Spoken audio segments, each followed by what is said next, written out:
A very pleasant good afternoon to all of our viewers. We want to thank you for the privilege and opportunity to be viewers on another Let's Talk this afternoon. Privilege and opportunity. We appreciate your presence every week. This week on Let's Talk, we are going to be sharing on a few important elements. In fact, may I say a very important subject. We're going to be talking about non-communicable diseases. This is an area that is creating quite a challenge in our world, and we want to be able to address the issue of non-communicable diseases and the Christian's response. We have some very special guests, but before I introduce our guests for this afternoon, we want to invite you to bow for a word of prayer, shall we? Almighty Father and our God, be with us as we go into this afternoon's presentation. We pray for your wisdom and your guidance in Jesus' name. Amen. So friends, welcome again to Let's Talk. We are delighted that you have joined us, whether you are listening via Second Advent Radio, you're viewing via SLC Adventist or via SLC Church channel. We welcome you just the same wherever around the world you are at this time. We're delighted to have you. As I indicated before, we are talking about the subject of non-communicable diseases and the Christian's response. I have two very special guests this afternoon. I first want to introduce a nutritionist in the person of Charity Dublin. We are delighted that she has made the effort to be with us this afternoon. She's a nutritionist. I'm going to tell you a little bit more about her. Charity is attached to the government system as a nutritionist. She works on assisting individuals with planning their meals, their menus. We are so delighted that she has consented to be with us on this Let's Talk edition. She holds a BS in Nutrition and Dietetics from the University of the Southern Caribbean and an MSc in Public Health Nutrition from the University of Technology in Jamaica. As I said before, she's employed as a Community Nutrition Officer in the Ministry of Health, Wellness and the Environment.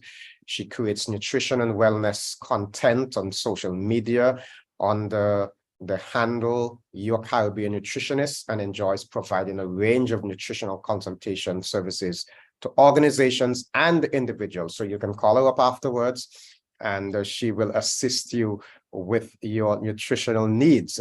She is the current chair of the Antigua-Barbuda Association of Nutritionists and Dietetics and the public relations and marketing chair of the Caribbean Association of Nutritionists and Dietitians. We are so delighted to have Charity with us this afternoon. Charity, good afternoon and welcome to Let's Talk. Good afternoon. I'm delighted to be here. Wonderful. And our second guest for this afternoon is an individual who is really no stranger to Let's Talk. She has been on this program at least twice before, possibly 3 times, I'm not sure. But we're delighted to have Dr. Monica Stevens. I did ask her for a bio, she didn't give me any. But Dr. Stevens is the Managing Director of Moss Services. Just on, is it? Old Park Road? Yes, and she is a family physician with a specialty in diabetes. We are going to be talking about diabetes this afternoon. Welcome, Dr. Stevens. Welcome to Let's Talk another time. Thank you so much for having me again, Pastor Greene. Yes, I've been on about 3 times and it's always a delight. I'm looking forward to an exciting discussion this afternoon and just educating our people. And I'm happy to have our nutritionist, Charity, with us this afternoon. We have a relationship and she is excellent. So I know we're going to have a great time. Wonderful, wonderful. Now, I have to say to our viewers that we do have a little technical challenge with the internet from Charity's end. So she may not be on camera so that we can hear what she is sharing. She has very important information and she's experiencing some technicalities with the internet connectivity. So she's going to opt to be off camera just to increase the bandwidth so that we can get from her, the contribution. Now I want to go straight into the discussion. We are, of course, this afternoon discussing the subject of non-communicable diseases. Non-communicable diseases is an area that has created a challenge for area governments, for hospitals and clinics and the like. It is a concern. My understanding is that some 41 million persons die annually from non-communicable diseases. So let me begin by asking Dr. Stevens, now we're talking about non-communicable diseases and we are starting this afternoon, the first in the series. For the rest of this month, we're going to be talking about non-communicable diseases. We're going to be having various individual sharing on various elements or various specific diseases. This afternoon, we're going to address specifically the disease of diabetes. But before we get there, if you can just generally, what is non-communicable diseases? When we say NCDs, non-communicable diseases, for the benefit of our viewers and listeners, what are we talking about, Dr. Stevens? Okay, thank you, Pastor, for that question. That's an excellent question to start with because we need to understand what we're talking about before we get into it, right? So you will hear NCDs or non-communicable diseases or even chronic diseases. It means the same thing. And it's just a fancy word of saying that disease is not transmissible, meaning it's not transferred from one person to the next. NCDs are usually of long duration, as opposed to communicable diseases such as HIV or even a common cold. They can be transmitted from one person to the next, but non-communicable diseases such as diabetes, asthma, heart disease, cancer, so many NCDs we have, they are not transferred from one person to the next. So the idea is, we just are in the process of coming out of a pandemic. We were wearing masks, protective devices because we didn't want to be infected by somebody else. We are now therefore talking about a different kind of disease. If you have it, I don't get it from you. That's right. So why is it such a problem then? Because they are very deadly in the long term. Because once you have an NCD, it causes various complications. And just like those that are communicable, they don't produce symptoms that everybody can see on a daily basis. So, for example, you brought up COVID. COVID, almost everybody who had COVID, they coughed or they had shortness of breath or they sneezed or they felt lethargic, and persons would know and they would complain. Anyone on a bus, everybody coughed, people look at you funny. But if you have high blood pressure, if you have diabetes, no one knows. Sometimes you yourself don't even know. And that makes it so much more dangerous. Think of high blood pressure, which is also an NCD. They nickname it the silent killer because you can have high blood pressure and you don't know, and you can suddenly have a stroke from it. Very, very interesting. Now, as I indicated, we are going to be zeroing in on diabetes today. And when I was a child, quite some time ago, I used to hear the older folks referring to people as having sugar. I'm aware we have a nutritionist on. I believe that they used to use this name as a synonym for diabetes. So what exactly is diabetes and what is the relationship to sugar? Dr. Stevens, you can respond, and then we may ask Charity to share if she so desires. Okay, when we talk about diabetes, is a group of diseases that ultimately all of them have a problem with how the body breaks down sugar or glucose. And glucose is one of the main source of energy for the body. And in fact, it is the brain's main source of energy. So, for example, some of us would have had, let's say, white rice and beans, or even your brown rice for lunch today. So you ate your rice, it's being digested. The body will instantaneously have a great increase of glucose. The body senses that, and the pancreas, that's an organ in the body on your left side, it senses, oh wow, I have a lot of sugar here. So we are so fearfully and wonderfully made, the pancreas says, okay, let's release some insulin. It releases some insulin in the bloodstream. And what insulin does is insulin take that glucose and put it in the cells so that the cells can have energy. So insulin act like sort of a key that opens the door of the cells and let the sugar in. So that's the natural process. But what happens when we have diabetes, one of two things can happen. Number one, the body is not producing enough insulin. So after your sugar load from an ice cream, cake, whatever, all the sugar is now on board, but the insulin that is released is not enough to put all the glucose in the cells. And what happens? There's a resultant increase of sugar in the blood. And the second reason is that the cells can be resistant to the insulin. So normally the insulin goes, unlock the cell and let the glucose go in. But for some reason, the insulin cannot unlock that cell. The cell is more resistant. And so the glucose cannot get in. And again, it stays in the bloodstream and it is high. And it's the high glucose that is in the blood that causes damage to our bodies. So that's interesting. I want to bring in the nutritionist here because the idea of sugar, if Charity, if you may comment, sugar, you know, when I was a child, again, we used to like sugar, you know, sugar was the thing. And particularly, we used to think that the white sugar was a symbol of status. So we gravitated towards that. Can you tell us about sugar, Charity? Is it something we should stay away from, and especially diabetic persons?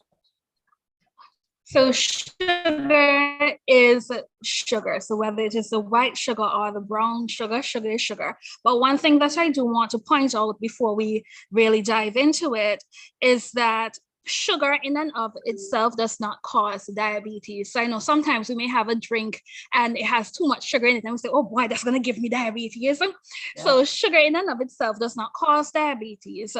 However, what may happen is when we consume an excessive amount of sugar, this may lead to an increase in weight, resulting in us becoming overweight or obese. And I know Doctor will touch on this later on when we discuss the risk factors. However, that increase in weight due to the sugar may be what leads to the development of diabetes. When we speak about sugar, and we'll tackle this a bit more when we break down the diet as a whole, we do want to encourage a reduction in the consumption of sugar. And when we say sugar, we're not just talking about the brown sugar or the white sugar. We're talking about what we refer to as free sugars. So that's honey instead of white sugar, and think that that is reducing your sugar intake. So honey, molasses. We're also talking about fruit juices. So even 100% fruit juices may also be a cause of concern there. That is very interesting indeed. You know, one of the things we hope to do from this program is to provide information. And it is instructive to note that when we say sugars, we're not just referring to the sugar that you buy on the supermarket store. That's very interesting. But I want to move on a bit. How much of a problem is diabetes in Antigua Barbuda and perhaps in the Caribbean? Okay, the IDF NAC the IDF, International Diabetes Federation, their North America and Caribbean chapter, have identified that in Antigua and Barbuda, among adults between the ages of 20 to 79, there are 12.5% of those adults with diabetes, which equals to about 8,500 persons. So think about it, Pastor Greene, 8,500 of our population have diabetes, and there are definitely some who are not diagnosed as yet. So we have 8,500 of our population with diabetes and a specific number who are undiagnosed. And that is tremendous. That causes a burden on our healthcare system. That is very interesting. Alarming. I don't remember hearing those figures before, but that is quite something to think about. That is a significant size of our population here in Antigua. Wow. And also, Pastor, if I might further add, it is also thought that diabetes is the third cause of death in Antigua and Barbuda. So think about that. So it is complications arising from diabetes that may contribute to diabetes being 3 times responsible for the cause of death. So any deaths you have, diabetes ranks 3rd of all of those deaths. Okay, very interesting. I want to go back to when I was a little boy. I'm talking about when I was a little boy a lot this afternoon. Now, I can't recall children, you know, thinking back to those days, I can't recall children suffering from diabetes. Now, perhaps I was just uninformed, but it seems to me as though this has now become a real problem. Am I correct? I'm hearing of diabetes. In fact, you referred to a term as adult onset diabetes. That I think that was type 2 diabetes, if I'm correct with my thing. So and I'm seeing in some circles something saying this used to be called, because it's no longer called that way because younger people are getting it. So what's going on here? Okay, well, Pastor, you're definitely not uninformed. That is true. Children in this era are at higher risk of type 2 diabetes. And that is because of 3 main reasons. Number 1, we have an increase in hormones. During puberty, we have an increase in hormones for the development of the breast and axillary hair and all of that. And that hormone actually causes insulin resistance. And this has been happening for years, ever since you were a little boy. But what is happening today, we are now having a lot of hormones being injected in the foods that we eat, especially our meat kinds. And you know that our young children are being given these meat kinds. And so what we are finding is that they are, because of the hormones, they are definitely having the insulin resistance, which is making them have a higher risk of diabetes. Also, increased calorie intake, which would make them become obese. And then, of course, the obesity will put them at high risk for diabetes. And the number 3 reason is that sometimes either parents are afraid to send the children out to the neighborhood to walk around, out in the yard to run. Our children are not getting enough exercise. They sit down at home behind the TV screen and their tablets, and they're not exercising. And because they're not exercising, they're not getting that sugar being pushed into the cell, because activity also helps the glucose to go into the cells. So those are 3 main reasons. More hormones. Back then, Pastor, when you were growing up as a little boy, you didn't hear them talking about injecting hormones into chicken so that they could mature faster, right? And so those are the 3 main reasons why we are now seeing children with type 2 diabetes. So I think I want to bring in Charity here again, because Charity, you are a nutritionist. You are able to assist me with planning my diet. Mhm. Here is a concern I have, because, you know, as Dr. Stevens spoke just now, she was making reference to children not exercising, but also the kinds of things that children are eating. And I often hear that, you know, we send our children to school and the kinds of things they have in their lunch kits. So in the interest of time, 1 hour goes by very quickly. So I want to bring you in here, Charity. What should our parents be giving their children as they go off to school? This is an excellent question, and I'm happy that you brought it up. Before we even delve into what children should be given to go to school, I would want to beg basically the viewers and recommend that they lobby for what we consider to be changes to the school environment and ensuring that we have healthy school policies that regulate the school environment, because we may be sending our children to school with all of these healthy things, but if the school environment is offering unhealthy options, really and truly we're doing them. When we speak to what we should be sending to school, we want to definitely do water as a drink of choice, juice. We want to ensure that they have healthy snacks, so limiting the cakes, the cookies, the gummies, the candies, the chips, and providing low salt popcorn, fruit, nuts, unsalted or low salt crackers. These are all good options. And of course, a very good and balanced lunch that would provide some healthy carbohydrates, vegetables, and a lean protein source. We can also do plant-based protein, whether to wrap it all together. We want to do a balanced lunch option with the carbohydrates, veg, and the protein, healthy snacks that are low in salt, sugar, and fat, and of course, water as the drink of choice. Now, Charity, if I may just engage you a little bit more. I'm really sorry that you're having the kind of internet challenges. We would have liked to see your face, but we do understand. But you mentioned something there that I think is so very important. You mentioned the school environment. And if I heard you correctly, you're saying that parents should be an advocate for changing the school's environment. Now here's my concern, because we are saying that non-communicable diseases, and because we're talking about diabetes specifically this afternoon, is not just a family issue. It's a national crisis. When we look at the percentage of people in the population that have been affected, this is a national crisis.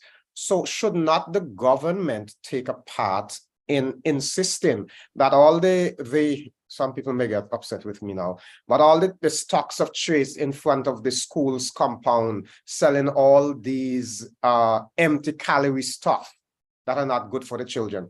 Can the government mandate, regulate that this does not happen?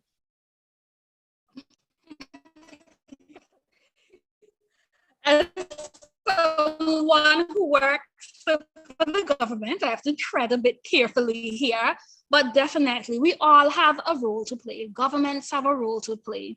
Parents have a role to play. Even those of us who are not parents, but who are just even corporate citizens, religious institutions, we all have a role to play when it comes to tackling diabetes, non-communicable diseases, and the childhood obesity, which are all linked. So yes, government has a role to play. However, I believe that we should not underestimate the power that parents have as advocates, and not just parents, but children as well. Regardless of how young these children may be, they hold power and sway. So if we say this is what we want healthy options, we want increased mental health support, we want physical activity to be mandated within the school plan, we then show the government, we show those in power that we're not standing for mediocrity. We want to ensure that we are protecting not only our children's future, but our nation's future.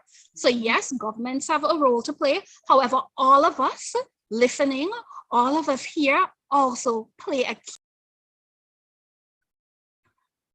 Okay, we all play a key role. Now, Dr. Stephen, I want to ask you, if you can, before we go into the matter of prevention and treatment, you did already share a bit on some of the effects of diabetes and why it's so dangerous. But if you can just share a bit more, and then some technical stuff. You know, we talk about type 1 diabetes, type 2 diabetes, and there's another kind of diabetes that I would like you to comment on, and that is gestational diabetes. So just so that our viewers and listeners can have a sense of, you know, the terminology and what these mean. Okay, thank you, Pastor Greene. I'm going to try to make it as simple as possible. I'm going to start with the types, and then I'm going to talk about the complications after.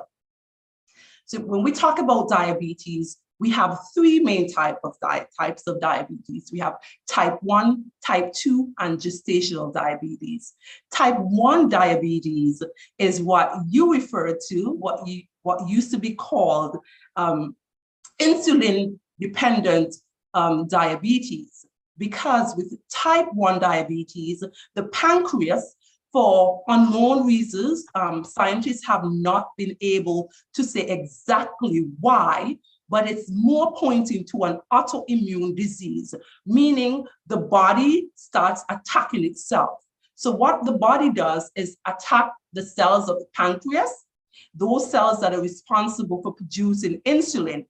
And when the body attacks those cells, the body can no longer produce insulin. And so what happens? That person requires exogenous insulin, meaning they have to take injections of insulin daily, or they would not survive because the blood glucose will go up so high, they would become comatose, very ill, and they would die. So type 1 is the absence of insulin. And remember in my introduction, I told you that insulin is very important for getting the glucose in the cells so that the body can have energy. So that is type 1. And globally, 5 to 10% of the population has type 1 diabetes. Then you have type 2 diabetes, which was called adult onset diabetes. And I alluded to this earlier. This is caused by two main reasons. You have a decrease in the insulin that is produced by the pancreas. So you may have a lot of glucose on board, but because enough insulin is not being produced, it is not as effective as it should be for taking the glucose into the cells so that the cells can have energy. And secondly, the pancreas may produce the insulin. However, the cells may be resistant to this insulin. And once they're resistant, the same results would occur. You would not have enough energy, and you would have the glucose being elevated in the bloodstream, thereby starting to cause complications. And the third type is gestational diabetes, or diabetes when you're pregnant, okay? This diabetes occurs usually in the second trimester of pregnancy. So if you just got pregnant and, for example, you're 6 weeks and you go to the doctor and you find out that you have diabetes, that is not gestational diabetes, because we would assume that you have had diabetes before. It usually occurs during the second week. So you would have been normal prior to your second trimester of pregnancy. And this is caused by different hormones that is released from the placenta. These hormones affect how the cells respond to insulin.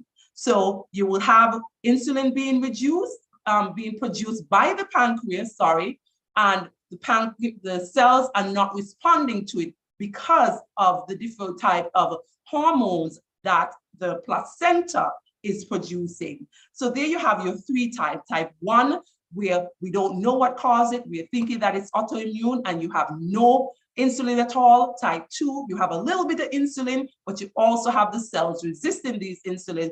Type 3, gestational, when it is developed during the second trimester of pregnancy, and it results in the cells being also resistant, so you have high blood glucose as well. And what happens? The fundamental issue is that the higher glucose damages nerve and arteries. And that's how the complications ensue over the years. So what happens, you have high glucose almost every single day. It affects the nerves. So persons often complain of numbness and tingling in the foot. Sometimes they complain of crawling, a sensation of crawling on their foot. That's because the nerve is damaged, and they call that neuropathy. And that just means disease of the nerve because it's damaged by sugar. Then you have a retinopathy. That's when the glucose damages the retina in the eye, and that can also cause blindness. Then you have also chronic kidney disease or nephropathy, and that happens when the sugar damages the small vessels of the kidney, and you could get kidney failure. Often, those three main complications are what our people around us suffer from. And also you have the heart disease, because the heart has nerve endings as well. And when these nerves are damaged, the heart is not able to pump the way it's supposed to pump. Thus, you have difficulties with pushing the blood through the body when the heart contracts. Could I just ask you to repeat those? You mentioned three major complications there. Okay. Yes. Neuropathy, which is damage of the nerves, usually in the lower limbs. That's where it usually starts. So the nerves gets damaged. That is neuropathy. Then you have retinopathy, and that's where the nerves in the eyes become damaged.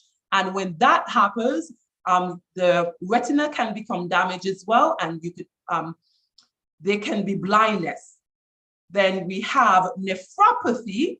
That is when the sugar damages the small vessels of the kidneys, and you could go into kidney failure. And Pastor Greene, this is why at the present moment in Antigua and Barbuda, the dialysis department is bursting at its seams, because a lot of people, because of diabetes and high blood pressure, they have kidney damage, and they often have to resort to the dialysis unit because the kidneys are no longer working. And that is because of the increased rise of the NCDs in Antigua and Barbuda, diabetes being the number one. That is very meaningful, what you have just shared there. And what I'm taking from this, therefore, is that sometimes the complications that we have, I mean, diabetes is one thing, but it is leading to other things. That is correct. And that is interesting. Wow. Now, can we just quickly, I'm all the while looking at the clock. Can we quickly talk about some risk factors? There are a few questions that we want to ask, one or two for the nutritionists, but let's look at some risk factors first before we go into that. Okay. Again, another very good question. When we're talking about risk factors, we often put them in two categories. We talk about our modifiable risk factors, meaning those factors that can change. And then we're going to talk about our non-modifiable risk factors, those factors we cannot change. So let's start with our non-modifiable, because that list is shorter. So our non-modifiable, number one, age. We cannot change our age. And as we get older, our pancreas will not be secreting as much insulin as it normally did, for example, a 70-year-old man versus a 25-year-old man. And so as you get older, there is an increased risk of diabetes, and not just diabetes, basically all the other non-communicable diseases. So you have age, and then you have race. African Americans, ourselves, are at the highest risk of getting diabetes. And then we have the third one, family history or genetics. What I often say, Pastor, I think I said it on the show before, genetics load the gun, but lifestyle pulls the trigger. And so oftentimes people come and they say to me, well, doc, my mother have it, my brother have it, my auntie have it, my dog have it.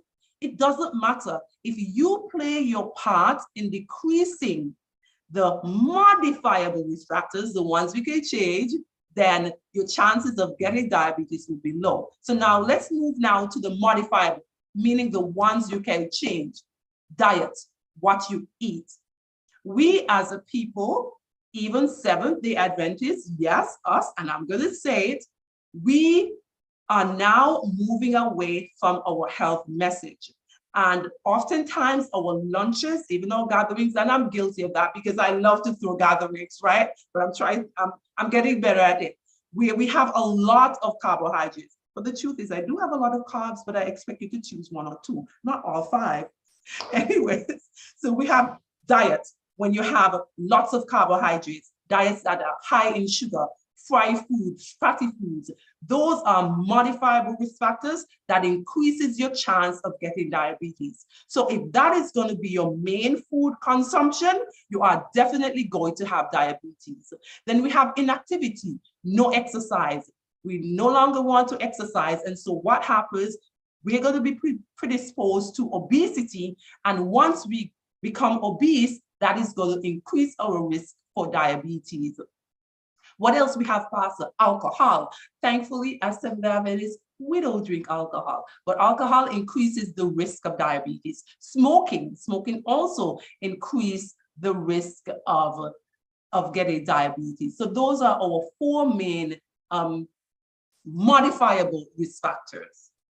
I wanted to comment that, you know, I'm sure somebody's going to ask a question about, well, you know, if this has to do with genetics, if it's heredity, then I can't avoid it. But you use an illustration there. You said that genetics does what? Plays Load the gun. And Genetics lifestyle. load the gun, but the lifestyle pull the trigger. Pastor, So you can be walking around with a loaded gun. It's not affecting anybody. It's not affecting you, right? okay. Right? Wonderful. Only when you pull the trigger, there is harm. Harm is being done.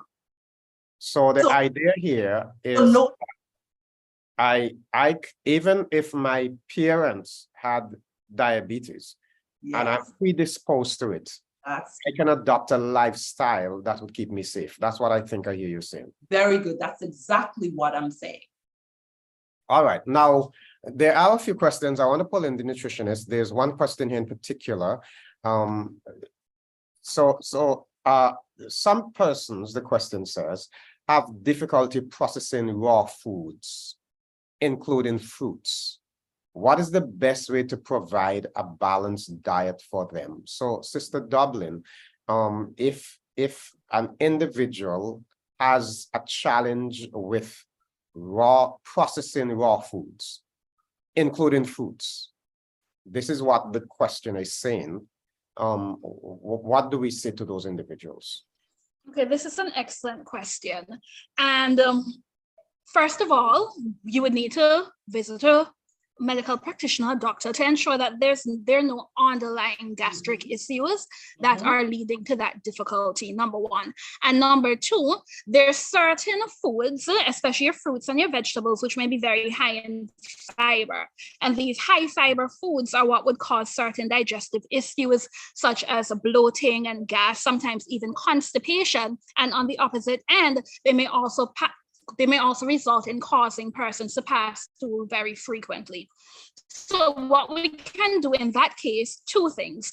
One, we want to gradually increase our intake of high fiber foods in order to kind of increase our body's tolerance to these things. And two, we may want to prepare the foods in terms of using some heat. So some steaming, some boiling, baking, sauteing, or even blanching with a bit of hot water will help to make those foods more easily digestible. There are certain things such as the broccoli, cabbage, kale, which may be common triggers for many people. So you just want to keep an eye out for that. So number one, visit your doctor to ensure that there are no underlying issues going on there. Two, gradually increase your intake of these high fiber foods. And three, you may want to do a heat dependent food preparation method. Okay, very solid counsel there. It sounds to me like the nutritionist is somebody you want to stay close to if you are Definitely. having any challenge in those areas. Mhm. Another question, I don't know which one of you will respond. Are people with diabetes more prone to colds and other illnesses? This sounds like Dr. Stevens. Yes. So what happens when we have any form of NCD that is not controlled, our immune system will take a hit. Okay. And once we have a weakened immune system, we're going to be predisposed to those now communicable diseases, such as a cold. So it has to do with our immune system being weakened. And why it is weakened? Because if we have those NCDs, most likely it's because we are not eating the foods that we're supposed to eat. We are not exercising the way we are supposed to exercise. And those two things alone, diet and exercise, are going to boost your immune system. It's going to help you keep a stronger immune system. And so you'll be less prone to common colds and coughs. And sometimes, you ever know some persons, everything that goes around, they catch it. Talk Yes. about boosting your immune system, changing up your diet, and that will definitely change. But what is interesting in your response there is you're showing a connection between non-communicable and communicable diseases. So the diabetes, because of my condition, it is predisposing me to getting these infections. That's interesting. That's right. Here is another question from our viewers. If a person goes on a no carbs diet and add no meat to that diet, Charity, this sounds like this is your question. So if a person goes on a no carbs diet and add no meat to that diet, can this prevent diabetes? Is that enough? I am so happy that this question was asked because there's a certain fear surrounding carbohydrates. So I 100% do not recommend any no carbohydrate diets.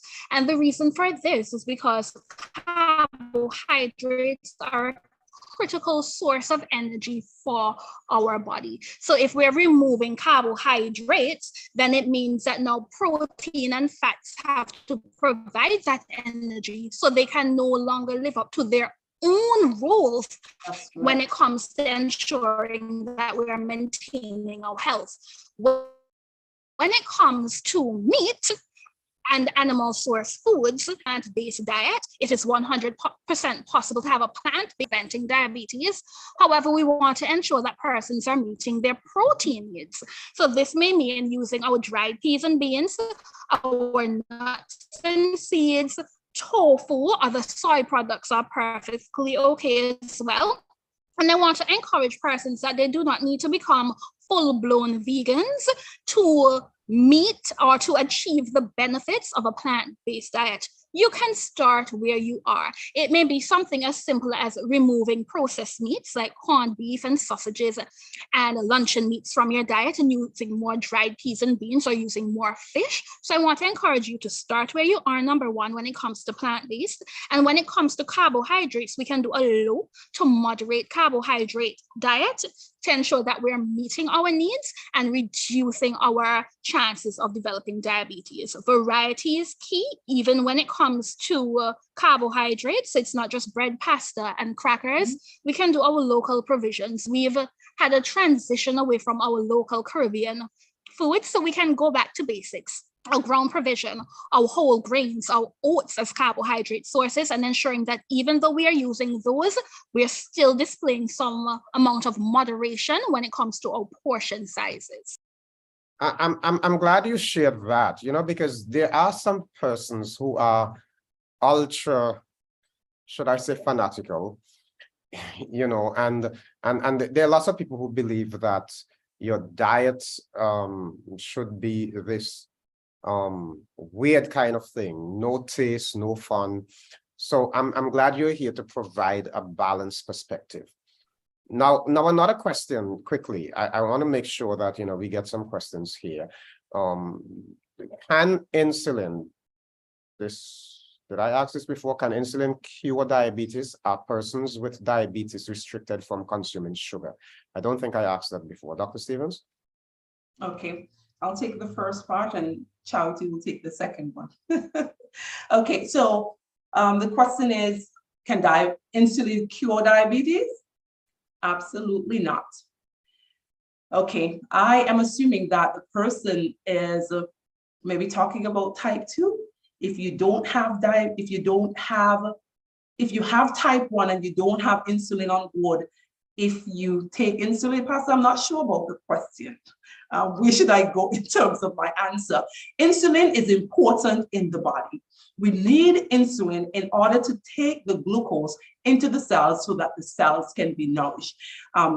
Charity alluded to the different types of energy. You have your energy from protein, fats, and glucose. But the brain only uses glucose for energy. And so you need insulin to get glucose to the cells in the brain. You need insulin to get glucose in the cells in the rest of your body. But insulin has no role in preventing you from having diabetes. What insulin does is help to control the high glucose that is in the body and help to put it in the right place where it's supposed to be, which is in the cells where your body will have energy. I don't know if that helps. I hope that answered the question. In addition, I want to say, when we don't have the glucose, the insulin, to put the glucose in the cell, 3 things happen, Pastor, quickly. Polyuria, that means you're peeing a lot. So these are 3 signs that you can look for. If you have these signs, you should go to your doctor. Polyuria, meaning you're peeing a lot. Polydipsia, meaning you're always thirsty. You just drank water, you're just drinking. And polyphagia, you're always eating. And why these happen? Because polyuria, when you have a lot of sugar in the blood, the kidneys are going to try to get rid of the sugar. And once it tries to get rid of the sugar, water is going to follow. So you're going to want to pee a lot. And when you pee a lot, you're going to feel dehydrated. So you're going to want to drink. So you're going to have polydipsia. You're just feeling thirsty and want to drink. And then polyphagia, eating because your cells are lacking energy. So you eat a meal because the glucose did not go in the cell. You feel like you didn't eat anything and you're hungry and tired. Let me try to squeeze in another question here. Dr. Stevens mentioned rice, and although it starts with Dr. Stevens, I think Charity is the one who will respond to this.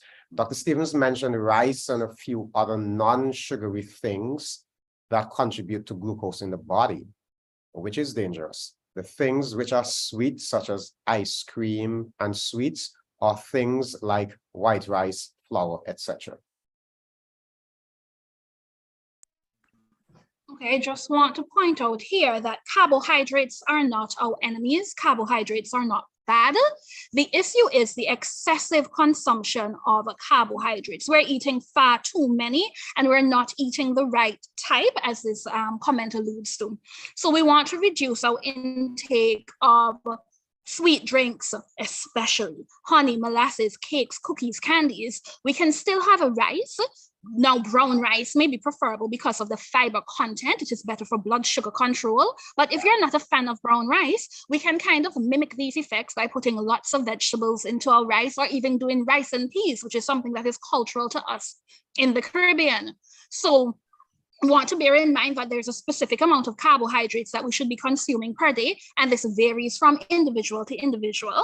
And we want to ensure that those carbohydrates are coming from more complex sources and less refined, simple carbohydrates. That is meaningful. I am flashing back to my childhood days again. I'm seeing that plate full with rice and peas. I'm going to use rice and peas. But you mentioned, Sister Dublin, that there is a limit to how much carbohydrates we should be consuming. And I know it varies from individual to individual. But can you provide just a little guide, a little something just off your head? What should I be looking at? If I am 40, 50, what should I be consuming carbs-wise? fantastic question. So one of the tools that I love using with patients is called the plate method. So now just visualize the plate with me in your head.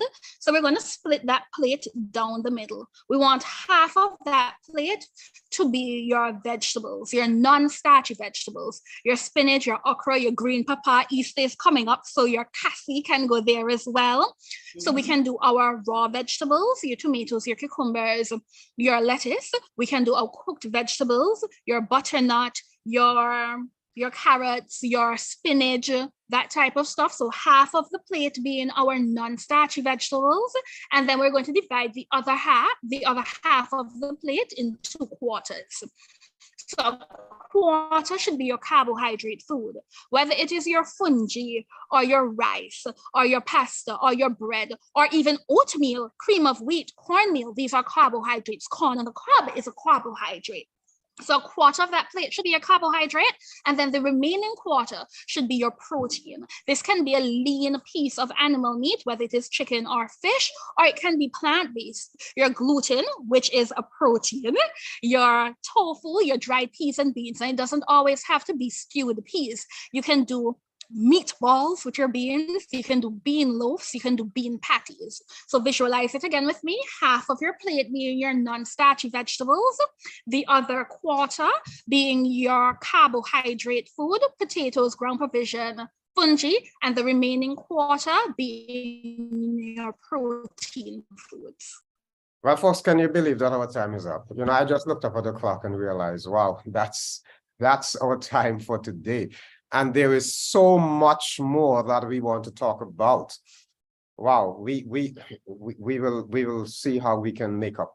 But our time is up. Next week, we're going to be back. We're going to be talking about another non-communicable disease next week. I can't remember right now whether it is hypertension or it is whichever. But another one is coming up, Dr. Stevens. And I want to thank you both for sharing today. I know we just touched the surface. There were questions that people asked that we didn't get to, and there is so much more that we needed to discuss. But this is a very important concept, and I want to give you the opportunity to just give a little summary. Take 30 seconds and do a little summary. I promise I wasn't going to say to take 30 seconds again, but our time is really up. So 30 seconds each, just a little summary. What's a high point you want to share that our viewers can go away with? Okay, I really want to employ our viewers and our listeners to know your numbers. If you know your numbers, what's the number for my fasting sugar, my HbA1c, my random blood sugar? That would give us an idea whether we are pre-diabetes or we are normal. Because once we know the category that we are in, we can start employing methods and going back to the basics with our diabetes and our healthy lifestyle in terms of eating. And we will be able to pull back those complications, whether we have diabetes or high blood pressure, whatever NCDs we have, we can start managing them more so that we don't develop the complications, because the complications are what is going to drive us to our graves, sadly. Before I take Charity, I just want the folks who are on Antigua to know that I am currently having a series of meetings at the Part of Seventh Adventist Church. It's health and family focused. And tomorrow night, Sunday night, Dr. Stevens, we're going to be doing some screening. You talked about numbers there. Yes. People need to know their numbers so they can come out, I'll say around 6 o'clock, 6 to 7 before the meetings begin officially at 7 o'clock and get screened and get to know some of your numbers. Yes. Charity, what do you want to leave with our viewers? You can take charge of your health today. We can use diet and lifestyle in order to manage or even prevent the development of diabetes.